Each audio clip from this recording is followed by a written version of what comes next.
Hello दोस्तों, आपका revision fast में स्वागत है। आज हम देखेंगे प्राकृतिक वनस्पतियों के बारे में सभी तथ्य देखेंगे।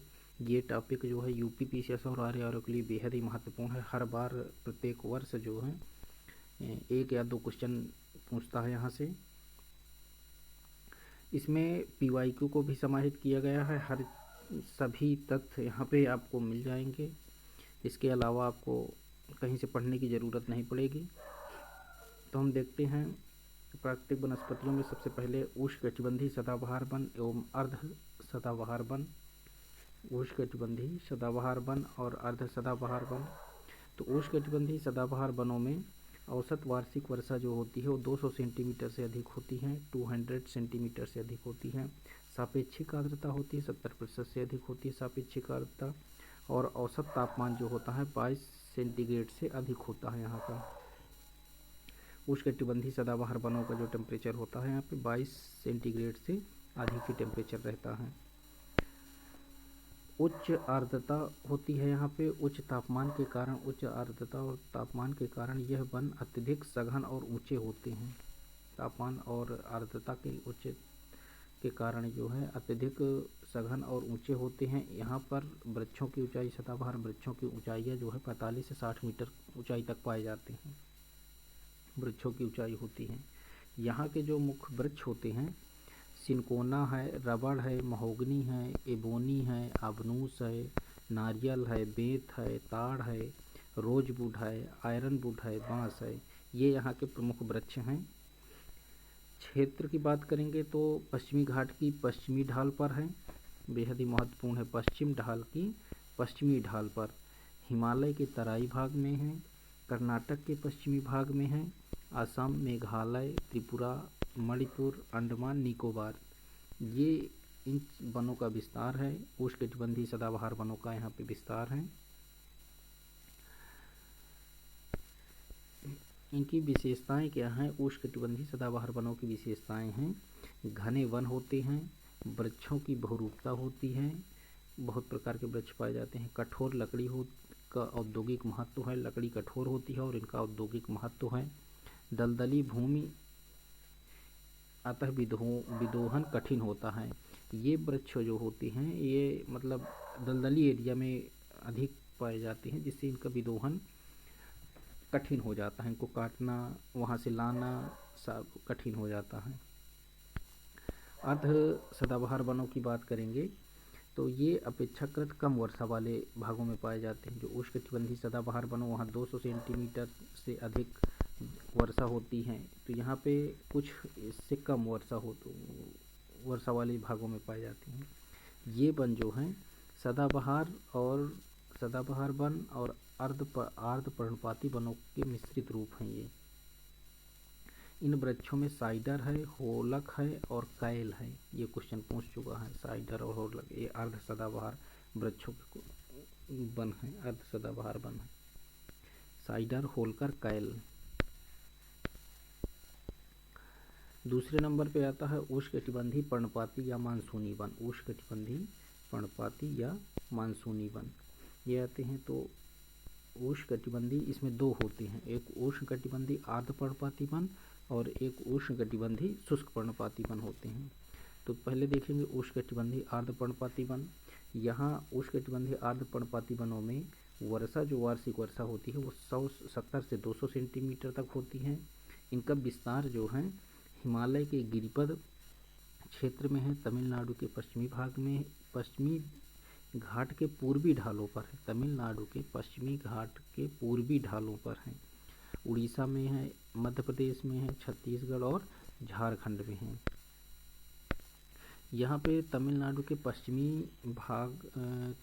पश्चिमी घाट के पूर्वी ढालों पर, जैसे ये भारत है और ये तमिलनाडु है, ये तमिलनाडु, तो तमिलनाडु का पश्चिमी भाग ये है के पूर्वी ढालों पर, ये पूर्वी ढाल है। तो यहाँ पे ये उष्णकटिबंधीय आर्द्र पर्णपाती वन पाए जाते हैं। इस एरिया पे पूरब एरिया में उष्णकटिबंधीय आर्द्र पर्णपाती वनों का विस्तार होता है। ये पश्चिम हो गया, ये पूरब हो गया। तो ये साइड केरल पड़ता है इधर। इन वृक्षों में कौन कौन से वृक्षों की बहुलता है? साल पाया जाता है, शीशम है, सागवान है, महुआ है, आंवला है, कुसुम है, हरड़ बहेरा है, साखू है, आम है, चंदन है। ये सब वृक्ष अक्सर पूछते रहते हैं कौन से वृक्ष पाए जाते हैं।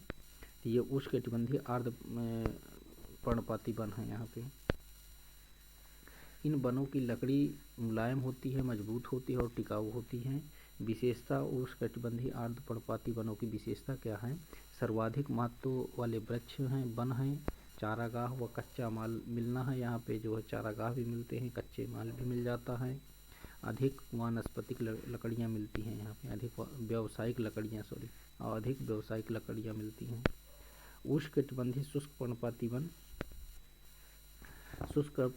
पर्णपाती वनों में यहाँ पे वर्षा 70 से 100 सेंटीमीटर तक होती है। ये वन प्रायद्वीपीय पठार के अधिक वर्षा वाले क्षेत्रों तथा यूपी बिहार के मैदानी भागों में पाए जाते हैं। ये प्रायद्वीपीय जो पठार हैं, प्रायद्वीपीय पठार के अधिक वर्षा वाले क्षेत्रों में पाए जाते हैं। इन वृक्षों में जो पाए जाते हैं अक्सलवुड है, तेंदू है, पलाश है, अमलतास है, खैर है, साल है, नीम है और पीपल है। ये उष्णकटिबंधीय शुष्क पर्णपाती वन पाए जाते हैं। और महुआ, आम ये आर्द्र पर्णपाती वनों में पाए जाते हैं। इसमें जो ये उष्णकटिबंधीय आर्द्र पर्णपाती वनों में आम है, महुआ है, आंवला है, कुसुम है, सागवान है, शीशम है, चंदन है, कुसुम है, ये आर्द्र पर्णपाती वनों के वृक्ष हैं। उष्णकटिबंधीय कटीले वन, यहाँ पे वार्षिक वर्षा जो होती है वो 70 सेंटीमीटर से कम होती है। उष्णकटिबंधीय कटीले वनों में वृक्षों में अकासिया है, खजूर को पाम भी बोलते हैं, बबूल है, बेर है, नागफनी है, रोहिड़ा है, करील है, आंवला है, यूफोरबिया है। अब इस टाइम आयोग जो है नए नए क्वेश्चन निकाल रहा है, तो आप इनको करील, रोहिड़ा, यूफोरबिया इनको याद रख सकते हैं, अकासिया इनको याद रख सकते हैं। उष्णकटिबंधीय कटीले वनों का जो विस्तार ये दक्षिण पश्चिम उत्तर प्रदेश है, भीतरी कर्नाटक है और मध्य प्रदेश है। यहाँ पे उष्णकटिबंधीय कटीले वन पाए जाते हैं। उसके बाद देखेंगे बेलांचली व अनूप वन, इन्हें डेल्टाई वन भी बोलते हैं। बेलांचली या अनूप वन को डेल्टाई वन भी बोलते हैं। इनका मुख्य विकास जो होता है, बेलांचली या अनूप वनों का जो विकास होता है आर्द्र भूमि क्षेत्र में विकास होता है, डेल्टा क्षेत्र में होता है, इसलिए इसको डेल्टाई वन भी बोलते हैं। और समुद्र तटीय क्षेत्रों में होता है। ये भी क्वेश्चन पूछ चुका है कि बेलांचली या अनूप वनों का विस्तार कहाँ पे पाया जाता है, विकास कहाँ पे होता है। वो आर्द्रभूमि क्षेत्र है, डेल्टाई क्षेत्र है और समुद्र तटीय क्षेत्र है। बेलांचली या अनूप वनों की लकड़ियाँ जो होती हैं, लकड़ियों का उपयोग जो नाव बनाने में किया जाता है और तथा छाल का उपयोग चमड़ा पकाने व रंगने में किया जाता है। लकड़ी का उपयोग नाव बनाने में और इन वनों की लकड़ियों का जो छाल है, छाल का उपयोग चमड़ा पकाने व रंगने में किया जाता है। इन वनों में फोनिक्स है, सुंदरी के वृक्ष हैं, नारियल है, ताड़ है, गोरेन है, मैंग्रोव वृक्ष हैं, ये वृक्ष पाए जाते हैं। इन वनों की विशेषता क्या है? कठोर लकड़ी है, क्षारीय छाल होती है और सीमित उपयोग होता है, ज़्यादा उपयोग नहीं होता है। मैंग्रोव वनस्पतियाँ लवड़ी, दलदली, ज्वारी क्रीक, पंक मैदान, ज्वारनद मुख्य तटीय क्षेत्रों में पाए जाते हैं। अब पर्वतीय वन देखेंगे। पर्वतीय वनों में नंबर 1 में आता है शुष्क सदाबहार वन। ये शिवालिक पर्वत और हिमालय की तलहटियों में 1000 मीटर की ऊंचाई पर पाए जाते हैं। शिवालिक पर्वत की हिमालय की तलहटियों में 1000 मीटर की ऊंचाई पर शुष्क सदाबहार वन पाए जाते हैं। दूसरे नंबर पे आता है पर्वतीय अर्ध शीतोष्ण वन। ये शुष्क सदाबहार वन है, ये अर्ध शीतोष्ण वन है। इन वनों की जो पत्तियां होती हैं चौड़ी, इनको चौड़ी पत्ती वाले वन भी बोलते हैं इसको। आर्द्र शीतोष्ण वन को चौड़ी पत्ती वाले वन भी बोलते हैं। ये नेपाल के पूर्व से अरुणाचल प्रदेश तक 1800 से 3000 मीटर की ऊंचाई पर पाए जाते हैं। 1800 से 3000 मीटर की ऊंचाई पर, जहां 200 सेंटीमीटर की वर्षा वाले क्षेत्रों में पाए जाते हैं। इसके अंतर्गत ज़्यादातर जो हैं, जैसे दक्षिण भारत में ये वन नीलगिरी पहाड़ियाँ में पाए जाते हैं, केरल की ऊंचाई वाले क्षेत्रों में मिलते हैं और नॉर्थ ईस्ट में मिलते हैं। नॉर्थ ईस्ट एरिया में, मेघालय में, असम में, सिक्किम में, ये वहाँ पे पर्वतीय ये वन पाए जाते हैं जो 1800 से 3000 मीटर की ऊंचाई पर पाए जाते हैं और 200 सेंटीमीटर वर्षा वाले क्षेत्रों में पाए जाते हैं। दक्षिण भारत में ये नीलगिरी की पहाड़ियों पर पाए जाते हैं। आर्द्र शीतोष्ण वन। पर्वतीय शुष्क शीतोष्ण वन। शुष्क शीतोष्ण वन ये शंकुधारी वन होते हैं। शंकुधारी वन इनको बोलते हैं। शुष्क शीतोष्ण वन को, इन वृक्षों में ओक है, मैपिल है और ऐस है। ये शुष्क शीतोष्ण वन है। पर्वतीय शुष्क शीतोष्ण वन या शंकुधारी वन भी बोलते हैं इनको। ओक, मैपिल, ऐस। अधिक ऊंचाई पर ये ये वृक्ष पाए जाते हैं, ओक, मैपिल और ऐस। और इसी के अंतर्गत जो अधिक ऊंचाई पर पाए जाते हैं, अधिक ऊंचाई पर फर है, जूनिपर है, देवदार है और चिलगोजा, ये अधिक ऊंचाई पर पाए जाती हैं। ये भी शुष्क शीतोष्ण वन ही हैं, वन के अंतर्गत ही आते हैं, लेकिन ये इनकी ऊंचाई अधिक होती है, मतलब अधिक ऊंचाई पर पाए जाते हैं। ये वन मुख्यतः लाहौल, किन्नौर, सिक्किम एवं हिमालय के भागों में पाए जाते हैं। लाहौल ये हिमाचल प्रदेश है, किन्नौर ये भी हिमाचल प्रदेश में है, सिक्किम में पाए जाते हैं ये वन। उसके बाद आते हैं कोणधारी वन। ये भी पर्वतीय वन होते हैं। कोणधारी वन भी पर्वतीय वन होते हैं, पर्वतीय वन के अंतर्गत आते हैं। इनकी कोणधारी वन जो होते हैं, इनकी ऊंचाई जो होती है 2500 से 4500 मीटर की ऊंचाई पर पाए जाते हैं। 2500 से 4500 मीटर की ऊंचाई पर पाए जाते हैं कोणधारी वन। और इन वनों के अंतर्गत फर है, स्प्रूस है, चीड़ है, सनोवर है और ब्लू पाइन है। ये वृक्ष पाए जाते हैं, कोणधारी वन के अंतर्गत आते हैं। फर है, स्प्रू है, चीड़, सनोवर, ब्लू पाइन है। टुंड्रा तुल्य जो है 4500 से 4800 मीटर की ऊंचाई पर पाए जाते हैं। इसमें घास, लाइकेन, काई, लीचेन, ये टुंड्रा तुल्य हैं जो 4500 से 4800 मीटर की ऊंचाई पर पाए जाते हैं। इसके ऊपर टैगा वन पाए जाते हैं, जो टैगा वन की ऊंचाई होती है वो 4800 मीटर से अधिक होती है। यहाँ पे सदैव बर्फ जमी रहती है, 4800 मीटर। उसके बाद आता है अल्पाइन वन। अल्पाइन वन जो होते हैं ये कश्मीर से अरुणाचल प्रदेश तक फैले हुए हैं। ये भी पर्वतीय वन के अंतर्गत ही आते हैं और इनकी ऊंचाई जो होती है, ये वन 2900 से 3500 मीटर की ऊंचाई पर पाए जाते हैं। ये वन 2900 से 3500 मीटर की ऊंचाई पर पाए जाते हैं। अल्पाइन वन पश्चिम हिमालय में जूनिपर, बिलो, फालसेब और रोडोडेंड्रॉन, ये अल्पाइन वन हैं, लेकिन ये पश्चिमी हिमालय में, रोडोडेंड्रॉन पश्चिम हिमालय में पाया जाता है और ये पूछ भी चुका हुआ है, क्वेश्चन में PYQ में आया हुआ है। पश्चिमी हिमालय में जूनिपर, बिलो, फालसेब और रोडोडेंड्रॉन। पूर्वी हिमालय के जो वृक्ष हैं वो लाल फर है, काला जूनिपर है और बर्च को भोजपत्र भी बोलते हैं। ये उत्तराखंड में पाया जाता है बर्च, उत्तराखंड में भी बर्च पाया जाता है, भोजपत्र। और लार्च भी पूर्वी हिमालय में पाया जाता है। पर्वतीय उपोष्णकटिबंधीय वनों के अंतर्गत, जो पर्वतीय उपोष्णकटिबंधीय वन होते हैं उनके अंतर्गत चौड़ी पत्ती वाले वृक्ष आते हैं, पाइन वृक्ष आते हैं, पाइन वन आते हैं और शुष्क सदाबहार वन आते हैं। ये 3 प्रकार के वन आते हैं पर्वतीय उपोष्णकटिबंधीय वनों के अंतर्गत। चौड़ी पत्ती वाले वन आते हैं, शुष्क सदाबहार वन आते हैं और पाइन वन आते हैं। चौड़ी पत्ती वाले वन, जो चौड़ी पत्ती वाले वन होते हैं, चौड़ी पत्ती वाले वन पूर्वी हिमालय एवं पश्चिमी घाट के शांत घाटी क्षेत्र में पाए जाते हैं।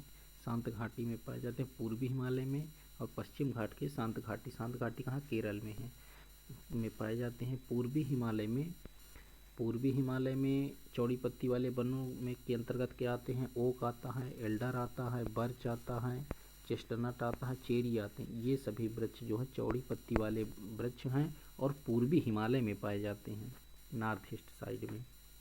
शांत घाटी क्षेत्र में दालचीनी है, रोडोडेंड्रॉन है, सुगंधित घासें हैं और पुंसपार हैं, ये वृक्ष पाए जाते हैं शांत घाटी क्षेत्र में। ये भी चौड़ी पत्ती वाले वन हैं। पुंसपार है, दालचीनी, रोडोडेंड्रॉन और सुगंधित घासें हैं। पाइन वन के अंतर्गत क्या आते हैं? पाइन वन पश्चिमी व मध्य हिमालय में खासी, नागा और मणिपुर पहाड़ियों पर पाए जाते हैं। पश्चिमी मध्य हिमालय और मतलब पूरे हिमालय में ही पाए जाते हैं। पाइन वन के अंतर्गत चीड़ आता है, ओक आता है, रोडोडेंड्रॉन आता है और पाइन वृक्ष आता है। पाइन वृक्ष के नाम पे ही इसको पाइन वन बोला गया है। नीलगिरी नोट में क्या है कि नीलगिरी, अन्नामलाई और पालनी पहाड़ियों पर पाए जाने वाले शीतोष्णकटिबंधीय वनों को सेलास वन बोलते हैं, सोलास वन बोलते हैं। जो नीलगिरी, अन्नामलाई, पालनी की पहाड़ियों में, ये बहुत इम्पोर्टेंट हैं, इसको बिल्कुल नोट डाउन करिएगा। नीलगिरी, अन्नामलाई, पालनी की पहाड़ियों पर पाए जाने वाले शीतोष्णकटिबंधीय वन, शीतोष्णकटिबंधीय से सोलास को शीतोष्णकटिबंधीय वन बोलते हैं, सोलास, ठीक है। सोलास को शीतोष्णकटिबंधीय वन बोलते हैं। इन वनों में लैरेल है, सिनकोना है, बैटल है और मगनोलिया के वृक्ष पाए जाते हैं। मगनोलिया, ये मगनोलिया के वृक्ष शीतोष्णकटिबंधीय वनों के अंतर्गत, सोलास वनों के अंतर्गत आते हैं। ये नीलगिरी, अन्नामलाई और पालनी पहाड़ियों मतलब दक्षिण भारत में पाए जाते हैं। ये वन सतपुड़ा और मैकाल श्रेणियों में भी पाए जाते हैं। अब देखेंगे प्राकृतिक ट्री लाइन। ट्री लाइन से क्वेश्चन आ चुका है, कई 2-3 बार क्वेश्चन आ चुका है ट्री लाइन से। पूर्वी हिमालय और मध्य हिमालय में जो ट्री लाइन की ऊंचाई है वो 3600 से 3800 मीटर की ऊंचाई पर पाई जाती है ट्री लाइन। और पश्चिम हिमालय में मतलब जम्मू कश्मीर और लद्दाख वाले एरिया में, और उत्तर हिमालय में, उत्तर हिमालय का मतलब है कि महाभारत श्रेणी में नेपाल में जो हिमालय है उत्तर हिमालय, वहाँ पे 3300 से 3600 मीटर की ऊंचाई पर पाई जाती हैं ट्री लाइन, प्राकृतिक ट्री लाइन। पश्चिम हिमालय में 3300 से 3600 मीटर है और पूर्वी हिमालय की ट्री लाइन ज़्यादा ऊंची है, ये 3600 से 3800 मीटर की ऊंचाई पर पाई जाती है। जो पश्चिम हिमालय है, पश्चिम हिमालय में जो पूरा उसका क्षेत्रफल है, उसके पूरे क्षेत्रफल में 65% भाग पर वन पाए जाते हैं, 65।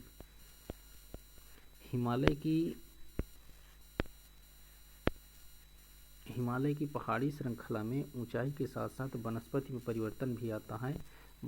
तो इन वनस्पतियों में परिवर्तन का कारण क्या है, उन कारण को बताया गया है। हिमालय की, ये भी क्वेश्चन पूछ चुका है, उसी में ऐसे ही सेम क्वेश्चन पूछा था और कारण ही पूछा था।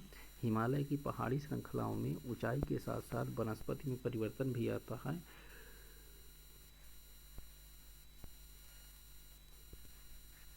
तो वनस्पति में परिवर्तन किस कारण से आता है, वो कारण देखेंगे। तो पहले नंबर पे है जैव विविधता की कमी है, इस कारण से जो है पहाड़ी श्रृंखला में ऊंचाई के वनस्पति में परिवर्तन आता है। मिट्टी का अनुपजाऊ होना होता है, क्योंकि हिमालयी जो मिट्टी है, पर्वतीय मिट्टी जो है, ये अविकसित मृदा इसको बोलते हैं, पर्वतीय मिट्टी को अविकसित मृदा बोलते हैं। तीसरे नंबर पे है वायुमंडलीय दाब कम होना है, जैसे जैसे ऊंचाई बढ़ेगी वायुमंडलीय दाब कम होगा।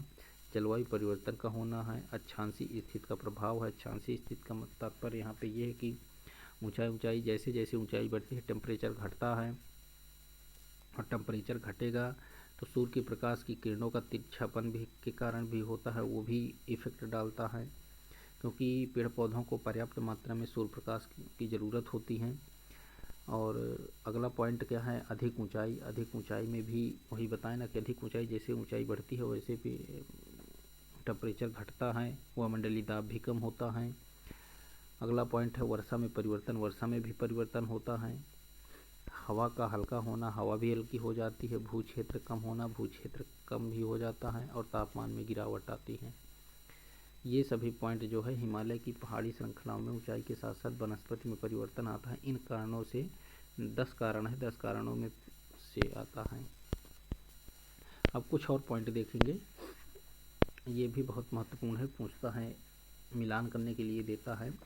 केंद्रीय वन बोर्ड, ये केंद्रीय वन बोर्ड 1950 में है। केंद्रीय वन आयोग 1965 में है। केंद्रीय वन आयोग 1965 में है। केंद्रीय वन आयोग 1950 में है। भारतीय वन सर्वेक्षण संस्थान 1971 पे है। भारतीय वन सर्वेक्षण संस्थान 1971 है। और ये देहरादून में है, देहरादून में है ये। वन अनुसंधान संस्थान 1906 में इसकी स्थापना की गई है, देहरादून में की गई है। इसके क्षेत्रीय कार्यालय है, क्षेत्रीय कार्यालय बेंगलुरु में है, कोयम्बटूर में है, जबलपुर और बुरनीहाट में है। वन महोत्सव, वन महोत्सव 1950 में के.एम. मुंशी, कृषि मंत्री के.एम. मुंशी थे, उस टाइम इसको शुरू किया गया था। और इसका उद्देश्य क्या है? अधिक वृक्ष लगाओ आंदोलन। ये वन महोत्सव है, अधिक वृक्ष लगाओ आंदोलन के अंतर्गत वन महोत्सव मनाया जाता है। और 1950 में इसकी शुरुआत हुई है। भारतीय वन प्रबंध संस्थान भोपाल में, अहमदाबाद में सॉरी, भारतीय वन प्रबंधन संस्थान ये 1978 में अहमदाबाद में स्थापित किया गया है। और भारतीय वन प्रबंधन संसाधन संस्थान ये भोपाल में है। इसको याद रखिएगा, मिस्टेक हो सकता है। भारतीय वन प्रबंधन संस्थान 1978 में स्थापित किया गया अहमदाबाद में, और भारतीय वन प्रबंधन संसाधन संस्थान ये भोपाल में है। भारतीय वन प्रबंधन संसाधन संस्थान ये भोपाल में है। आज के लिए इतना ही। वीडियो अच्छा लगा हो तो शेयर ज़रूर करिएगा।